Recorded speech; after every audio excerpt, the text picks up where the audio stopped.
So here we are, another day that I am talking about CSA again, unfortunately. This involves a family that we sometimes talk about here, but I'm not going to say their names. To give you an idea who they are, let's just say they're a family with 10 or 11 children. They live in Texas. The children have an Instagram account. The children do, all 10 of them, or is it 11? I keep losing track. Shaquille O'Neal once gave them something, and I'm sure you know who I'm talking about. The only reason I'm not giving their names is I really do not want them coming down on me like a ton of bricks, because I am not going to be saying the things that were said about them by everybody's least favorite woman without a box of Kleenex. I'm not going to say the same things at all because the stuff she said was just wrong. We need to talk about it. Talk about it in a serious way because it's a serious matter. Okay, so when you have, first of all, I need to give I'm all discombobulated. You can see I'm in my sewing room, art studio. I got all my supplies behind me. So it hasn't been a great time for me. I've been ill the last couple of days. I have had equipment failure, so I'm behind on doing the righteous gemstones, and I'm way off what I normally do. And I know I say as you do a Friday morning video, not happening tomorrow. I have stuff I have to go do.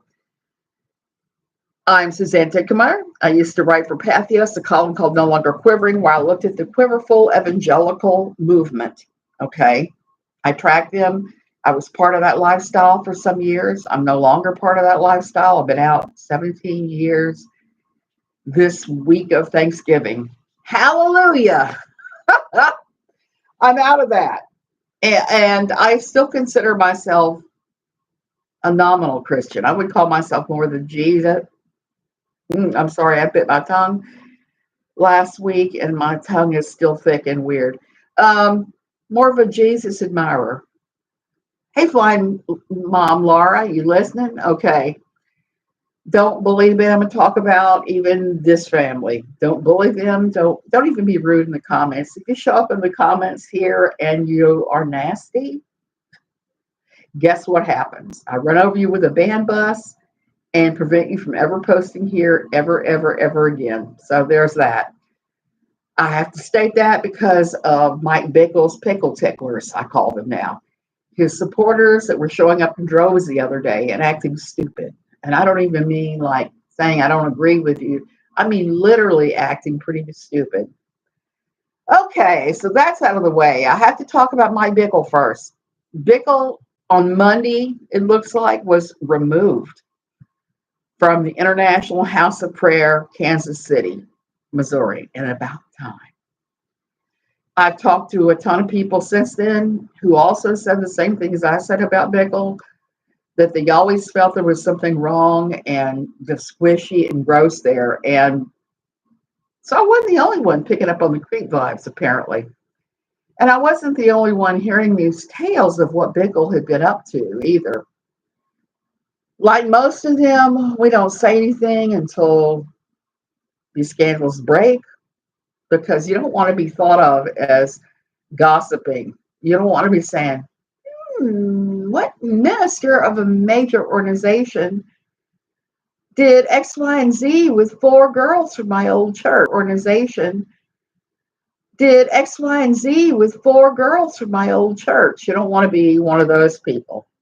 You want to try to encourage them to come forward, to talk to law enforcement, to do what they need to do, because a man who's doing those sort of things is a predator. I've talked about this before on here. A predator, and predators have no business being around teens or children. Just my opinion. As all of this is just my opinion. Okay, so I have to talk about this that happened the other day on a box of Kleenex, because without a box of Kleenex, because she talked about this couple that has all these kids in Texas where he had been with the Harlem Globetrotters, apparently playing on the opposition team every time. So that was what he did. Apparently, he now works in finance at one of the big luxury car manufacturers. So they have all these kids. They have a big house they just moved into. They have an Instagram account, a TikTok account in the name of the kids. And it's constant, constant, constant, constant, constant. I blame the Duggars for this. Why? Because for the first time, the Duggars made their own raging narcissism and their decisions to expose their children to the world.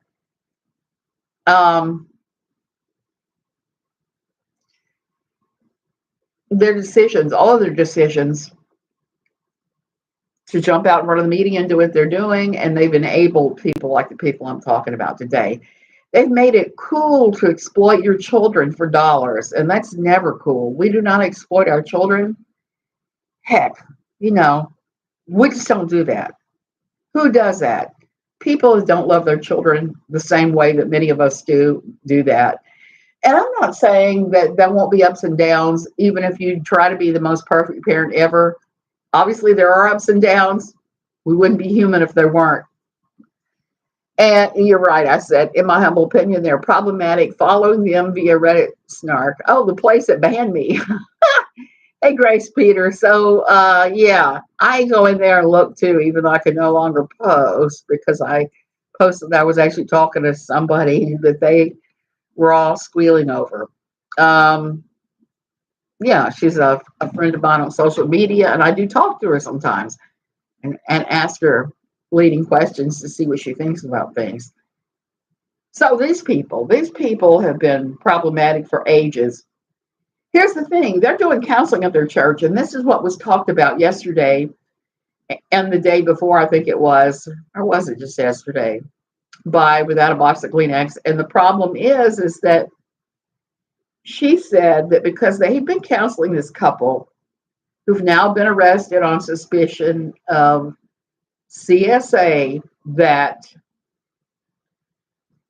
this very problematic couple was now going to go to jail, that they were going to go to jail for having enabled this because they should have been mandatory reporters. Here's the thing I want to point out about this story. Different states have different laws about mandatory reporters and who actually is a mandatory reporter. All states can agree that it's teachers, doctors, nurses. It's the kind of people that see children every single day in a normal society, like at schools and things. Ministers. What it isn't everywhere are lay ministerial staff. People who maybe there's something like a Stevens minister, even though I know they're not that organized and they're not in the kind of religion that would ever recognize Stephen ministers. The reason I say that is I'm familiar with that program. I went through the Stevens ministry program, and you had to be careful. We were always taught that you refer serious problems out because there's too much chance of something sideways, loopy, goopy, gross happening. And you're going to be there with, at the very least, egg on your face going, what? Huh? That was going on? So when these things pop up, like what we're discussing now, you refer them out to someone actually qualified, somebody who is a mandatory reporter. So I don't know what the laws on Texas are about mandatory reporting and lay staff, but I'm guessing that they may be pretty lax. This is Texas we're talking about, and Texas seems to have the laxest laws on so much of this stuff. They let people do things and get away with stuff that the rest of the world, it would just be a no-brainer. It would be a heck no. Don't forget, she's trying to drag Shaq into this too. My problem with Trauma Vulture is she makes claims and never verifies her sources.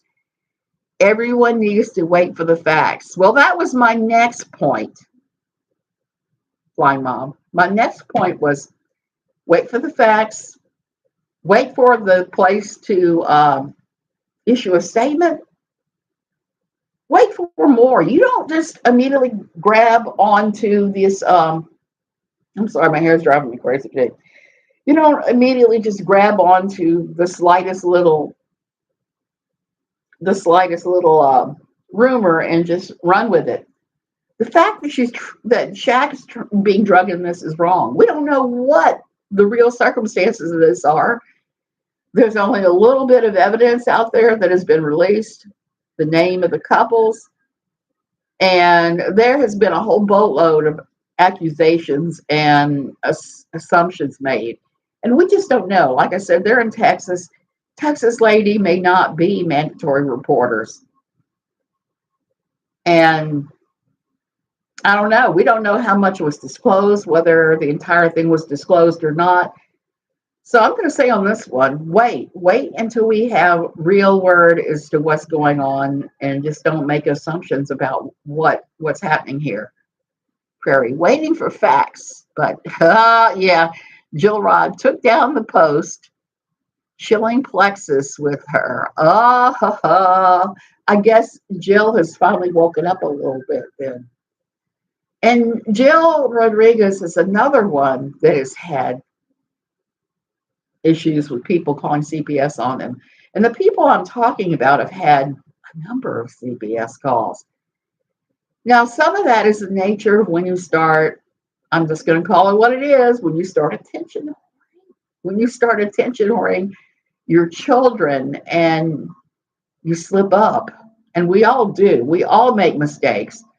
But when you start making big mistakes, you don't feed your kids various things like that are alleged. Maybe it was, it could be at their request. It could well be at their request. So when you start having these issues, you really need to look at what you're doing and say, hey, can I change this? Can I fix this? Can I make this healthy? Can I make this a better situation?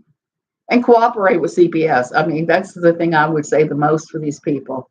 Both families have major, major problems. Yeah, you're right, Prairie. The problem is, what is the solution here? Because we see that the mother in this particular family has no interest in ever having to change her ways. She thinks that everything she does is perfect and the rest of us are all screwed up. The rest of us may be screwed up. We may be screwed up. We may be crappy parents, but that doesn't excuse what's going on that end. It just does not. And lady who is being discussed here, please do not try to send me a sweatshirt like you did somebody else as a critic of yours. Both families need court-ordered intensive family preservation, in my humble opinion. Prairie, exactly. There's nothing wrong with getting help. So I am going to encourage this family, the family that they counsel that has been arrested, Jill Rodriguez's family, and anybody else, please turn to CPS and ask them for help, because they will be able to come up with some plan for you, some kind of intensive therapy. It doesn't have to be fearful. It doesn't have to be you thinking, oh, they're going to take all my kids away. You know something? If you come forward and ask for help, you're not going to lose custody of your children. They'll receive help. They'll receive appropriate therapy. And I can think of one of the Rodriguez kids that would qualify for intensive occupational therapy and physical therapy in the home for free. And she doesn't take advantage of that. That kind of blows my mind. The good workers don't want to take kids out of a home, exactly, because they don't have room for them. Foster care is full. Foster care agencies and homes are full. Therapeutic foster care homes are full. Residential treatment centers for children are full, and there's no room for anybody else. And because it is beyond traumatic, you are exactly right, Prairie. It's beyond traumatic for the children. That is not Child Protective Services' intention. They don't really want to, traumatize your child. They merely want to help. They want to make sure that everybody has a healthy, whole childhood. My child is starting speech therapy because she needs it. It's free. Yeah, one of my children had speech therapy, my middle child. And it was free. It was helpful. It did him a world of good. Residential beds are damn near impossible to come by compared to 20 years ago. Exactly. Residential beds are, I mean, full up to the top. And I can tell you that from having worked at a residential treatment center, it is not so easy to push your kid in there. It just doesn't happen. And CPS doesn't want to have to take your child out of the home. They would prefer to do in-home therapy and counseling and come up with healthier ways. So that's what I'm begging everybody to do today who's involved in these kind of families. Please, for the love of God, Pete, or whatever, please reach out and get help if you are not, if everybody's saying, hey, we see X, Y, and Z going on with your family, because we can't always see what's going on. I know I am certainly guilty of that. I am very guilty of that. There have been times when things have gone on in my home that I should have dealt with quicker, but I didn't see it until somebody pointed it out and we had to deal with it. So that was not what I intended to talk about today. I wanted to mostly just talk about how don't judge on this until we know what's going on. You know, that's the ironic thing about the Mike Bickle Pickle ticklers, as I'm calling his fans now. The church made several public statements about Bickle. I talked about what was in the statements and what I knew. I talked about my own observations of Bickle and got this whole wave of stupid coming forward. Extensions are limited to once up to 60 days on 90-day residential authorization in a neighboring state. They didn't used to be that time limited. Ooh, that's a new one on me, Prairie, because we weren't that time limited where I was working at all. And it wasn't unusual to see kids that were there a year, 2 years, because of deeply seated traumas and problems that had to be worked through. But it was also not uncommon for them to find a therapeutic foster care family to put the child in and to continue the therapy as an outpatient basis. Mike Bickle has made my skin crawl for a minute. Prairie, I've been familiar with him over 20 years, and he has always made my skin crawl. And that was before people I knew started telling me what had happened to them when they had gone to the International House of Prayer in Kansas City. Skin crawl deluxe, yes. So as far as I'm concerned, the Bickle fans, Pickles, and I'm really confused because, you know, the Duggars have their vaunted love of pickles. And I had pickles on the brain because I was pickling eggs yesterday like crazy. And I had boiled a bunch of eggs to make deviled eggs. True story here, true bad story about me. I was sick that day. I had a fever and I was just not right. And I was doing a bunch of other stuff while I was boiling the eggs. I forgot. And I was starting to hear pop, pop, pop coming from the kitchen. It's like, what is that? I went in there and it was my eggs boiling. All the water had boiled away and the eggs had started boiling. Now they were all edible, and they were brownish. I tasted them. There was no burnt taste, but there was a burnt look to them. So I had to not do deviled eggs for this church function that my husband was going to. So what I ended up doing is making pickled eggs with them, because they're going to get weird colored anyway, because I always use red onions and apple cider vinegar and all kinds of nice spices like cloves in there. And all of that turns the eggs kind of a brownish color. Anyway, so I like them to taste nice and spicy. So there's a lot going in, including jalapeno when I make them. So there we go. So that was going on all that day where I was just so sick. That was a day or so after the Bickle thing. And, I have did the right thing by taking Bickle down from the ministerial staff, from removing him. Because if you're a predator, the last thing you need to be doing is holding a position that puts you in direct line with your type of prey. You just can't, they can't do it. And you can't pray that kind of thing away. I don't care what anybody says. It takes therapy. In other words, it's another therapy thing.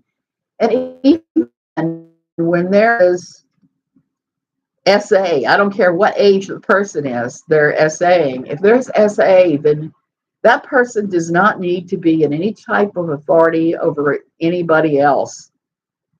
That person needs to be just away from that to deal with their own issues.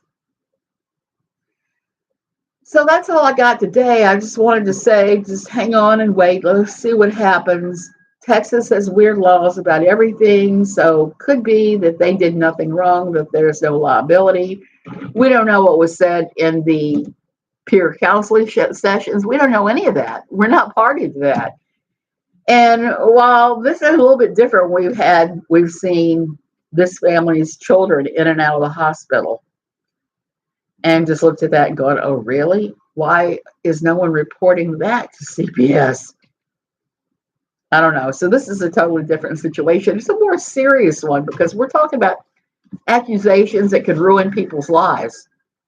It's a little bit different than being caught red-handed and having your church issue an official response saying, hey, yeah, this person did X, Y, and Z. Okay, you guys, thank you for watching. Have a wonderful rest of your day.